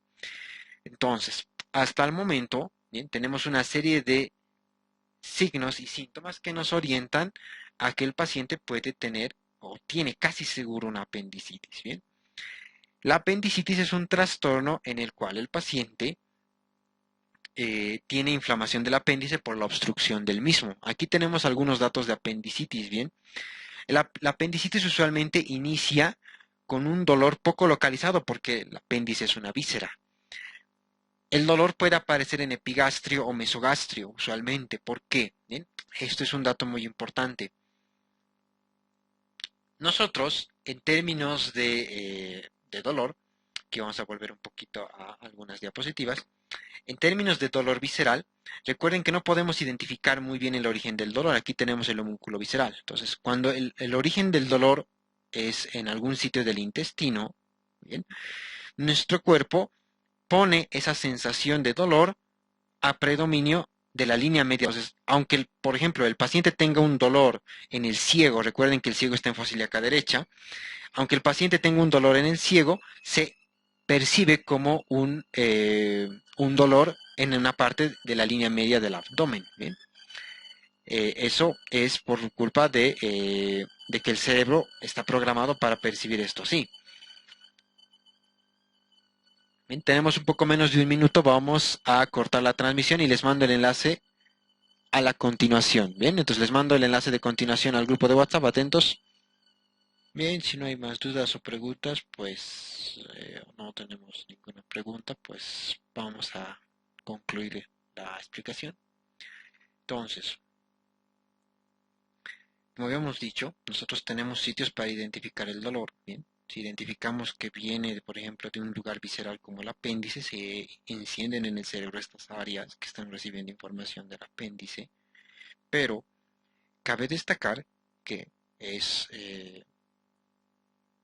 importante que no solo se van a encender las áreas viscerales y obviamente el paciente no siempre va a sentir dolor en la ubicación del apéndice. Usualmente al encenderse estas áreas el paciente interpreta como que el dolor no viene de los costados del abdomen sino de la línea media. Bien, entonces esto es por dos fenómenos. Uno, la ínsula y su homúnculo visceral está diseñado de esta forma, o sea, el paciente al sentir dolor en el apéndice se lo va a ubicar en la línea media. Y dos, lo más importante tal vez, hay un fenómeno de convergencia de fibras. Bien, este fenómeno de convergencia lo podemos entender con esta imagen. Funciona así. El apéndice, bien, aquí vamos a hacer el ejemplo que esta víscera es el apéndice. El apéndice está inervado sensitivamente y las fibras viajan por algunos nervios espinales. Bien, estos nervios espinales también tienen fibras sensitivas que inervan la piel. A veces, muchos de estos axones sensitivos de la piel estimulan a una neurona que es la misma, o algunas neuronas que son en común, que transmiten el dolor visceral. Entonces, ambos, tanto el apéndice, por ejemplo, como algunos sitios de la piel, hacen sinapsis mediante ramas colaterales en una misma neurona, ambos sitios.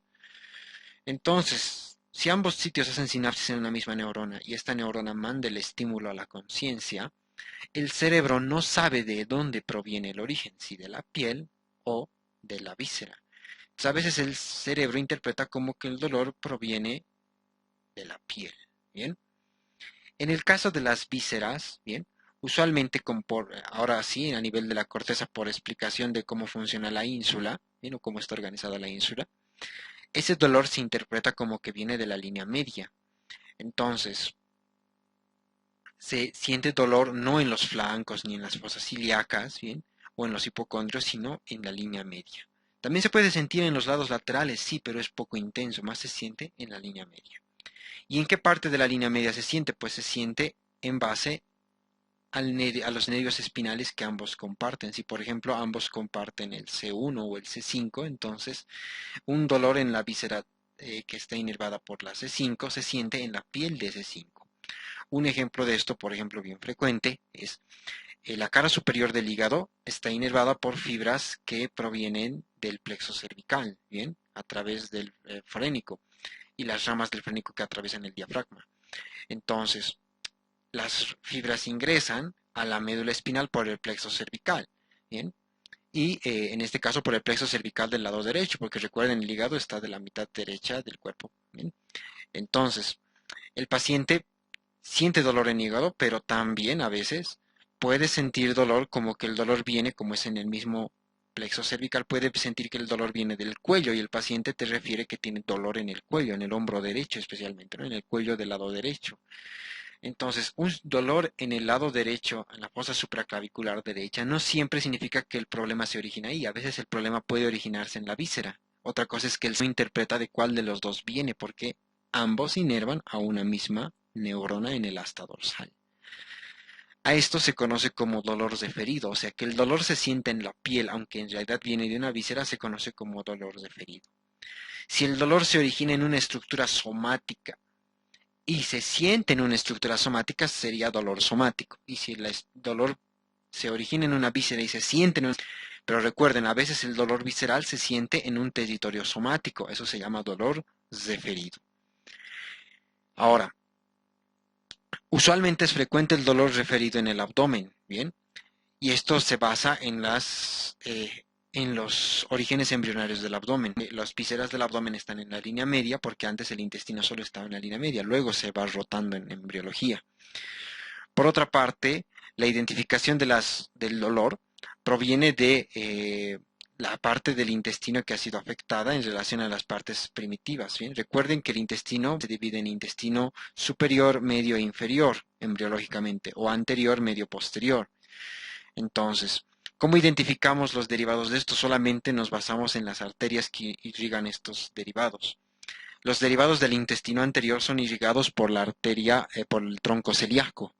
Los derivados del intestino medio son irrigados por la mesentérica superior y los del intestino inferior por la mesentérica inferior.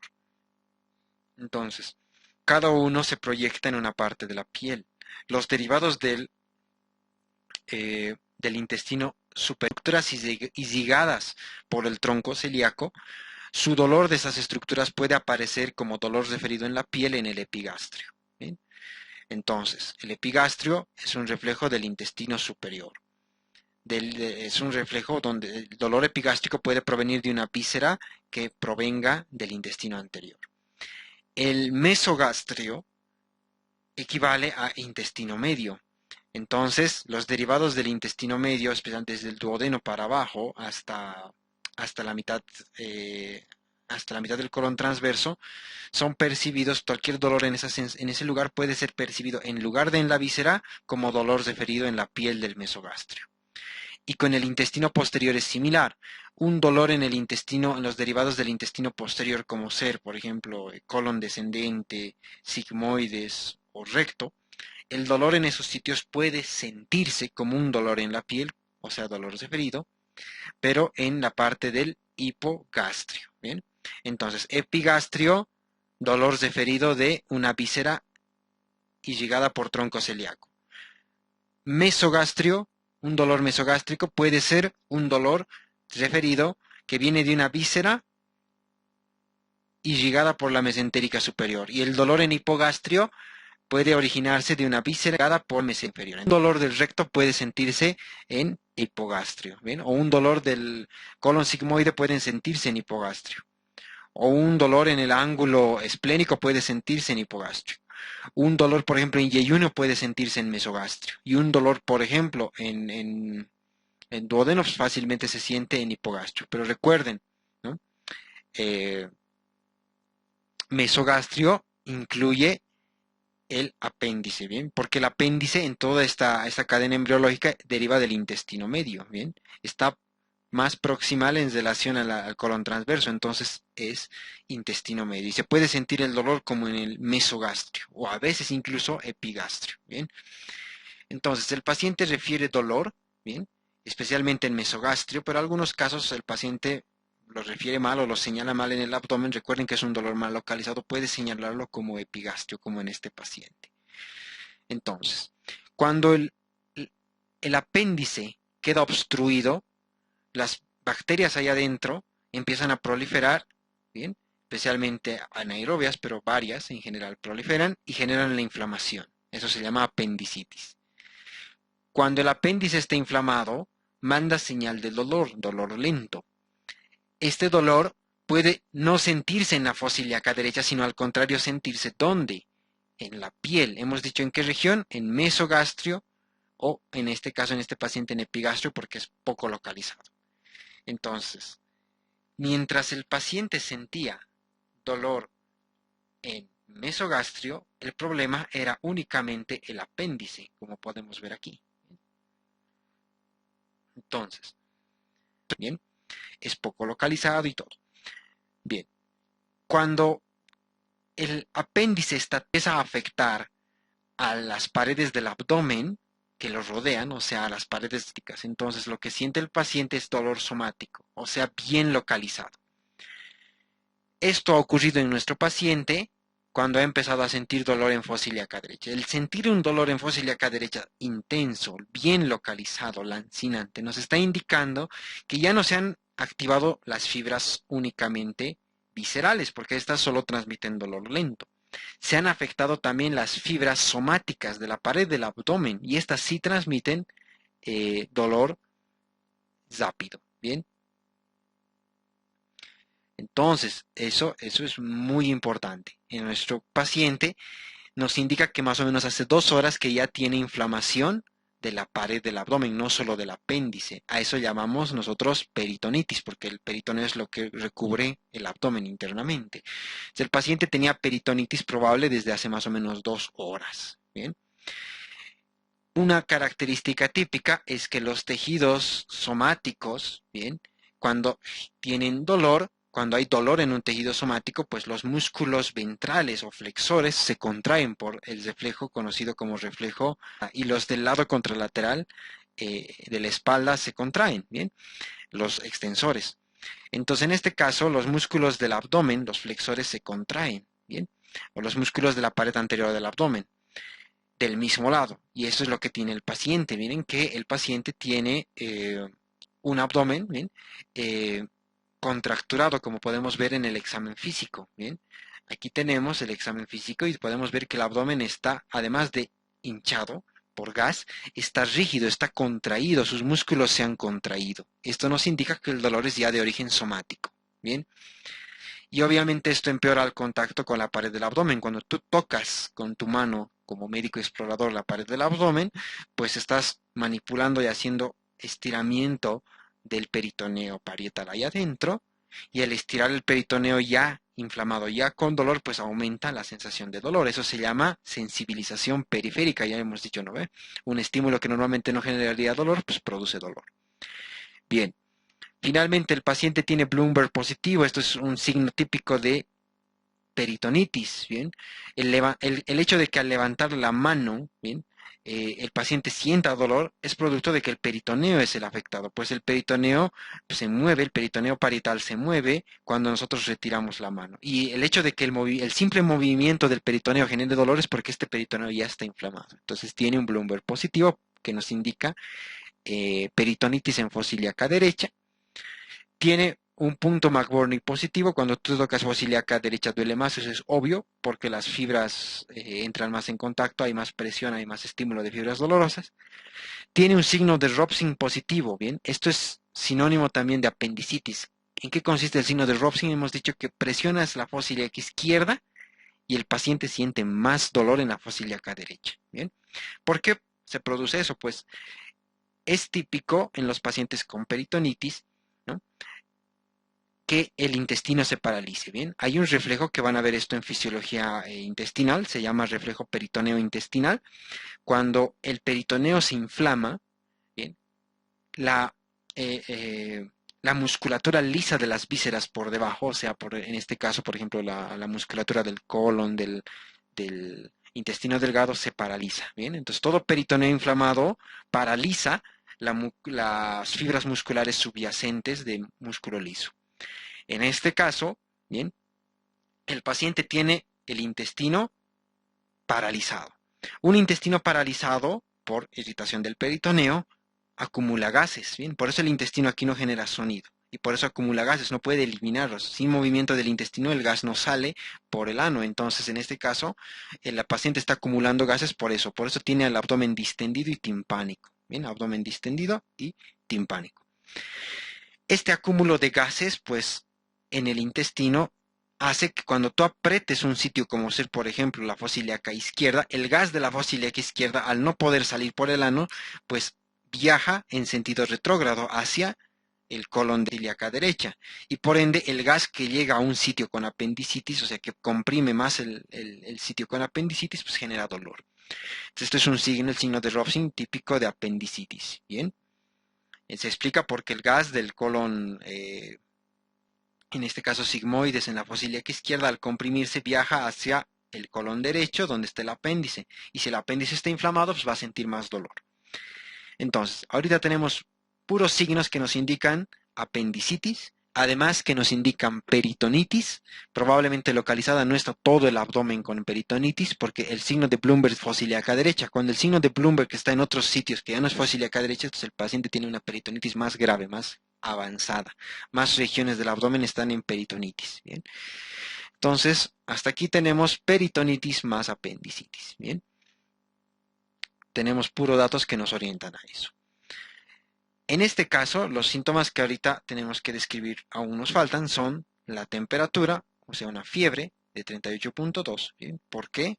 Y el porqué de la alza térmica. Ya sabemos por qué el paciente no elimina gases, por qué se distiende, pero ¿por qué la alza térmica? Pues porque en la apendicitis las bacterias dentro del apéndice empiezan a proliferar. ¿Bien? Y la gran cantidad de bacterias allá adentro, ¿bien? La inflamación allá adentro libera o hace que se produzcan interleucinas. Las interleucinas van al cerebro, eso vamos a ver más adelante en hipotálamo, van al hipotálamo y producen fiebre, especialmente a nivel del núcleo preóptico. ¿Bien? Favorece la producción de fiebre. Entonces, ¿bien? Esto explicaría la fiebre del paciente. ¿Bien? Entonces, hasta el momento, pues tenemos como resumen, ¿no? Tenemos un diagnóstico establecido de abdomen agudo. Bien, este es un abdomen agudo, un cuadro de dolor abdominal, bien, intenso que no mejora de varias horas, bien, con múltiples causas posibles. No tenemos confirmación de que sea apéndice, pero como diagnóstico presuntivo ponemos apendicitis aguda. ¿Por qué? Porque tiene hartos datos de apendicitis aguda, aunque no tengamos un examen que confirme como una tomografía o ecografía. No es necesario, suficiente para empezar a dar tratamiento. Sabemos que es un problema que afecta el peritoneo y requiere cirugía. Bien, entonces en este caso, ¿qué se hace? Una apendicectomía. El tratamiento terapéutico para este paciente es una apendicectomía de urgencia. Bien, entonces se te tiene que retirar el apéndice, se tiene que hacer la cirugía y bueno, eso va a aliviar todo el problema del paciente. Hasta aquí, ¿alguna duda o pregunta? Bien, aquí faltaría tal vez agregar apendicitis aguda más peritonitis. Bien, hasta aquí, ¿alguna duda o pregunta? Pueden hacerlas al chat.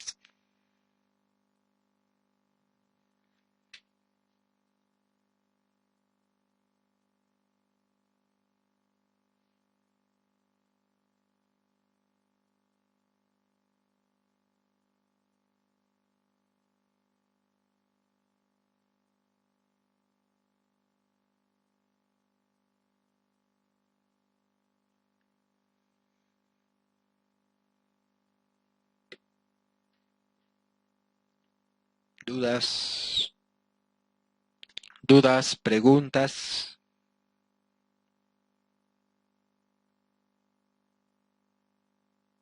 Bien. Entonces, con eso hemos acabado la clase de hoy. Hemos aprendido algunos términos bastante importantes en medicina, ¿no? Dolor rápido, dolor crónico, eh, términos como ser dolor referido, dolor somático, dolor visceral, que es convergencia. Eh, Destacar, ¿no? Un dato importante, el dolor crónico en todas las vías, especialmente en el asta dorsal de la médula, que vamos a hacer un pequeño retrospectivo de la imagen. El dolor crónico se caracteriza, o sea, las fibras lentas, las que transmiten el dolor crónico, voy a hacer el gráfico acá, ¿sí? Acá, ¿sí?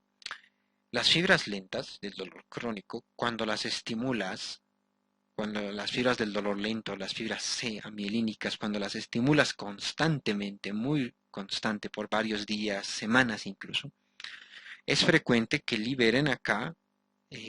Normalmente siempre liberan sustancia P en estos extremos, pero también liberan sustancia P aquí. ¿Bien? Cuando el dolor es muy crónico, muy intenso, por varios días, varias semanas, la sustancia P liberada acá hace que la asta dorsal de acá sea más sensible al dolor. Entonces un estímulo normal de piel, un tacto o una caricia o algo sencillo va a llegar aquí y va a estimular a veces a las fibras del dolor porque son más sensibles. ¿Bien? La sensibilización aquí y en otros niveles como el tálamo o la corteza se llama sensibilización central. Entonces la sensibilización acá es conocida como sensibilización periférica. La sensibilización acá es conocida como sensibilización central. Uno de los medios es el dolor lento mediante la sustancia P, tanto en la sensibilización periférica como en la central.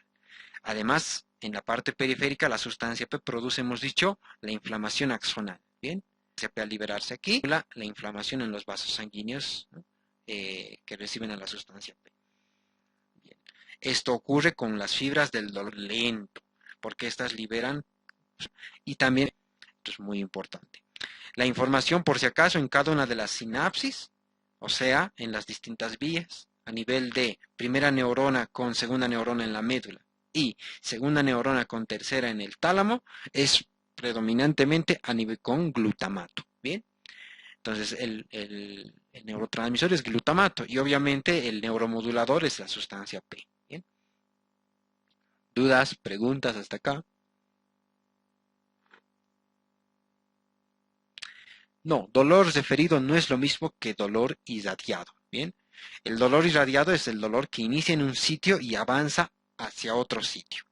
Cuando el dolor referido está cerca del dolor original, o sea, el visceral, a veces se puede entender o el paciente puede describirlo como irradiado. ¿Bien? Pero un dolor irradiado, propiamente dicho, es un dolor que se origina en un sitio y avanza o viaja por la piel hacia otro sitio. Bien, a veces el dolor irradiado se explica por la presencia de dolor visceral y dolor referido a la vez, ¿no? El paciente siente dolor en los dos sitios y por ende interpreta como están muy cerca que viaja el dolor, ¿no? De un lugar a otro. Pero ya sabemos que no es lo mismo. ¿Bien? Otra pregunta, otra duda.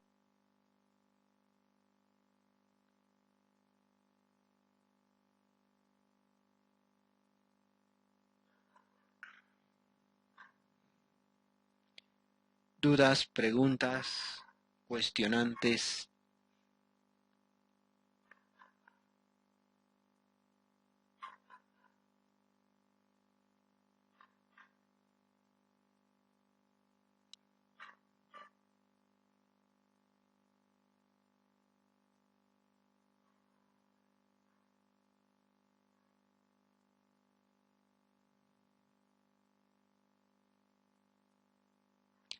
Bien, entonces, si no tenemos dudas, preguntas hasta aquí, pues con esto hemos acabado.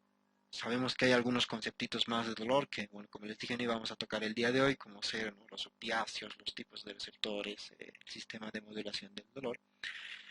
Bueno, como les dije, eh, esta es una clase demostrativa un poquito eh, de cómo más o menos es la hermenéutica de las clases. Va a haber otras clases, pero ya no son gratuitas demostrativas, sino con los que, bueno, con los que ya estamos pasando más de un mes, ¿no? Con los que estamos pasando clases regulares, algunos se pueden acoplar ahí.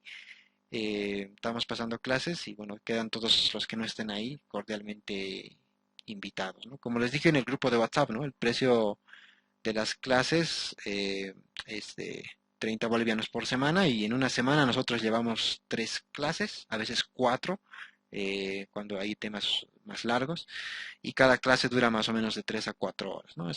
Los días de clase se coordinan con el equipo, ¿eh? Se les comunica cuando hay alguna eventualidad y usualmente suelen ser lunes, miércoles, viernes, pero a veces se puede modificar, ¿no?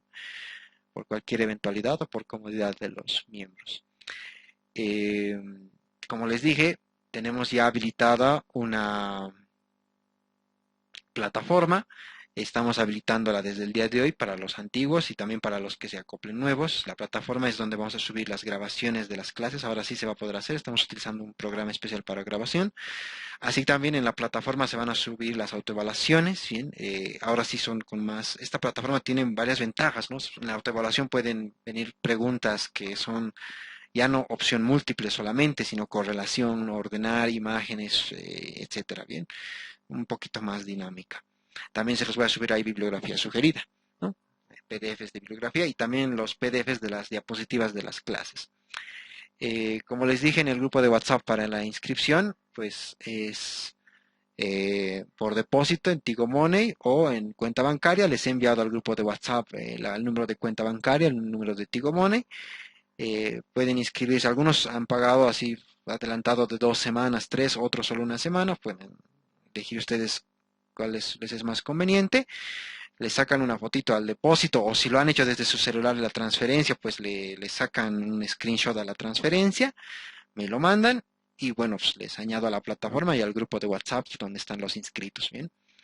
Eh, Hasta ahora en las clases regulares que estábamos pasando, ya hemos pasado generalidades de sistema nervioso central, potencial de acción que era muy corto, que hemos llevado somestesia, o sea, dolor, propiocepción, temperatura, todo ello. Hemos llevado sentidos, o sea, ojo, gusto, audición, etcétera, y hemos llevado motricidad, ¿no? El control de los músculos, ¿bien? El movimiento voluntario. Ahora estamos entrando a un área que ya no es correlativa. Las anteriores eran correlativas. Teníamos que entender un poquito de sensibilidad, somestesia para entender eh, ojo u otros sentidos. Teníamos que entender un poquito de dolor, vías y demás para entender eh, la parte de motricidad. Pero ahora estamos entrando a una parte que no es correlativa. Por eso hemos mandado la convocatoria que se unan o se acoplen los que deseen, porque ya no requerimos los conceptos previos. Vamos a entrar.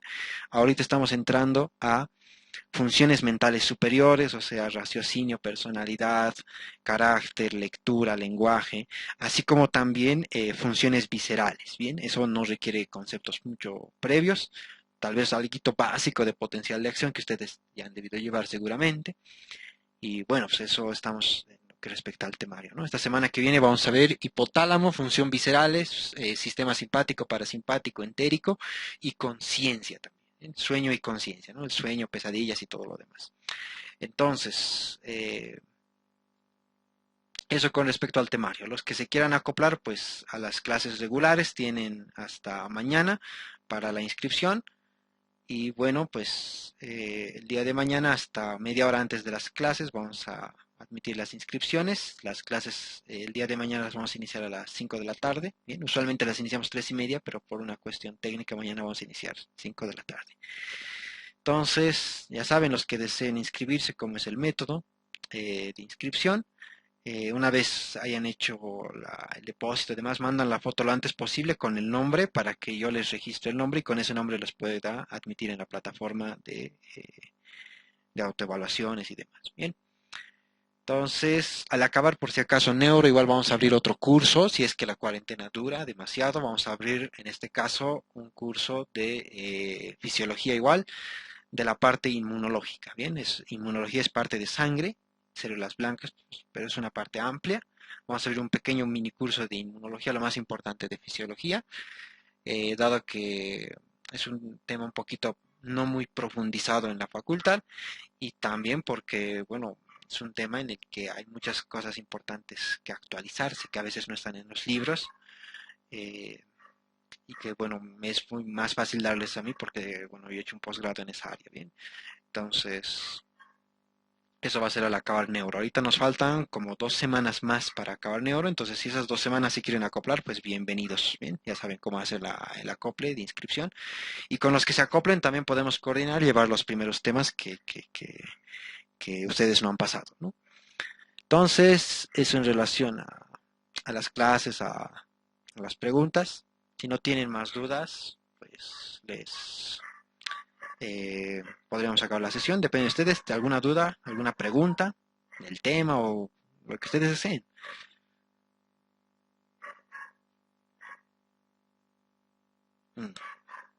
Bien. El mismo fenómeno de la convergencia, eso está en modulación del dolor, es una parte que igual como endorfinas no hemos llevado en relación a la pregunta que hay, pero sí, a veces un sitio de sensibilidad, o sea, en donde se está sintiendo dolor, puede el dolor aliviarse por el tacto fino u otras sensaciones en el mismo sitio, ¿bien? Entonces, la explicación de esto, pues, es el mismo fenómeno de la convergencia. Bien, vamos a hacer aquí una retrospectiva al fenómeno de convergencia. Aquí tenemos una buena imagen similar. Vamos a hacer esto acá. Bien, acá tenemos. Entonces, primero, aquí tenemos un dato importante, miren. Aquí tenemos corpúsculos que están a nivel de la base de la piel. Por lógica, si están en la base de la piel, pues, entenderíamos que son probablemente corpúsculos Merkel non corpusculores. Pues miren, un dolor, aquí terminaciones nerviosas libres en este sitio, un dolor puede coger en una misma neurona que una sensación táctil. Bien, entonces tanto el tacto fino de la piel puede converger en una misma neurona con el dolor. Pero a diferencia de lo que ocurre como habíamos visto en el ejemplo del dolor somático con el visceral, cuando los dos estímulos, tacto y dolor, se originan en la piel, usualmente se inhiben mutuamente. Entonces, el dolor impide sentir el tacto y el tacto impide sentir el dolor. Ambos se pelean, ambos tienen un efecto inhibidor sobre la segunda neurona de sus vías. Bien, entonces el tacto, bien, la primera neurona, además de estimular su segunda neurona del tacto, tiene un efecto inhibidor sobre la segunda neurona del dolor. Y el dolor, igual, la segunda neurona del dolor tiene un efecto inhibidor sobre la segunda neurona del tacto. Bien, este efecto es más importante en relación al tacto sobre el dolor que del dolor sobre el tacto. Bien, entonces normalmente es más importante el efecto del dolor, perdón, del tacto sobre el dolor, es más predominante. A esto se denomina mecanismo de compuerta. Básicamente, ¿no?, a través de interneuronas, acá, inhibidoras como hemos citado, el tacto fino, o el tacto en resumen, cualquier tacto, inhibe el dolor. Bien, a través de interneuronas que utilizan neurotransmisor inhibidor de GABA. Entonces, el tacto fino inhibe el dolor. Este fenómeno ocurre siempre y cuando ambos axones, el del tacto fino estimulado y el del dolor, ingresen por el mismo sitio medular. Bien, o sea, por la misma raíz dorsal.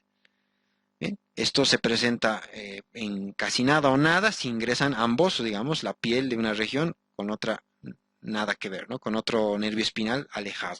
Tienen que ingresar por el mismo sitio. Bien, esto también explica por qué a veces sensaciones táctiles en la piel pueden aliviar dolores viscerales. Bien, a veces como dicen, ¿no?, el famoso, en términos sencillos, como el frotar la pancita o el friccionar el abdomen puede hacer que el dolor visceral se apague. ¿Por qué? Porque recuerden, ambas fibras del dolor a veces convergen, comparten alguna segunda neurona. Entonces, si ambas comparten la misma segunda neurona, por lo menos algunos axones se comparten, bien, se comparten la misma segunda neurona, pues esa neurona, igual como la de la piel, va a quedar inhibida cuando hagamos un estímulo de tacto fino en la piel. Bien, usualmente esto ocurre con el tacto fino por sobre todo. A esto llamamos mecanismo de compuerta. Bien, la piel puede cerrarle la puerta al dolor. Bien, el tacto fino. Ahora, obvio, esto también puede desaparecer si el dolor es muy intenso o si el asta dorsal ya está con sensibilización central al dolor, como hemos hecho en una clase anterior la explicación del herpes, ¿no? El herpes es un dolor tan crónico que a la larga incluso pequeños roces en la piel pueden más bien generar más dolor si aquí ha habido sensibilización central. ¿Eh? Entonces, recuerden, esto es la explicación de por qué o por sitios vecinos de la piel, como también de un dolor visceral subyacente, siempre y cuando los axones entren en conjunto en las mismas raíces dorsales. Bien, eso hasta aquí. Por si acaso, a las neuronas acá inhibidoras, como liberan GABA, el neurotransmisor inhibidor es el GABA, a las neuronas inhibidoras responsables de este mecanismo de compuerta las llaman algunos como células G, porque liberan GABA. ¿Alguna otra pregunta o duda?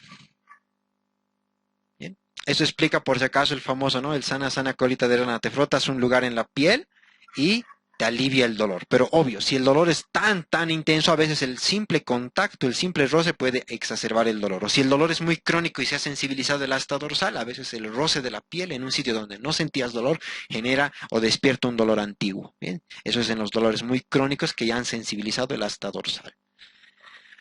¿Alguna otra duda o pregunta?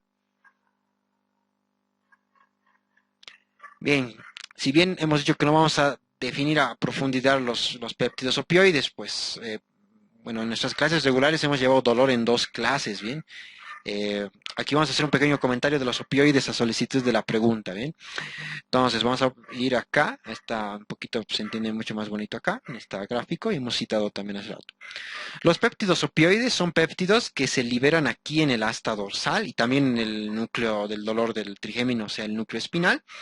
Se liberan en esos sitios los péptidos opioides y generan la inhibición del dolor. Pregunta, ¿cómo se liberan estos péptidos opioides? Por orden superior de la sustancia reticular. Entonces, la sustancia reticular acá manda axones que inhiben el dolor. ¿Bien? Esto también es parte del cuerpo, puede inhibir. ¿Bien? Dolores en algunas partes del cuerpo o estímulos en algunas partes van por vía paleo y arquiespinotalámica y activan a la sustancia reticular. La activación de la sustancia reticular hace que se liberen endorfinas que inhiben el dolor en toda la médula, ¿bien? O en toda en la parte del núcleo espinal del trigémino. ¿Bien? Esta es una base también para algunas terapias como ser la acupuntura. ¿Bien? Ciertos tipos de dolores en ciertos puntos facilitan la liberación de endorfinas acá y las endorfinas van e inhiben el dolor. ¿Bien?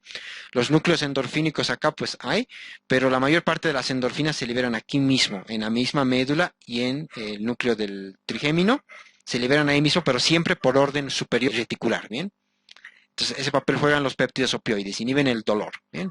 Su fisiología es un poquito más compleja, los receptores hay MOR, TOR, COR, ¿bien? Eso ya hemos citado en las clases regulares, ¿bien? Como les he dicho, hemos llevado en 2 clases. ¿Alguna otra duda? Aquí a modo de comentario hemos hecho esto. Si no hay más dudas, con eso acabaríamos. ¿Dudas, preguntas? ¿Bien? Bien, entonces creo que no hay más. Tenemos menos de un minuto. Con esto acabamos la clase. Espero les haya gustado. Hasta la próxima. Y con los que se inscriban nos vemos. Y con los que están en las clases regulares, recuerden, nos vemos el día de mañana. Y bueno, con eso hemos acabado la clase. Bien, espero les haya gustado.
Hasta la próxima.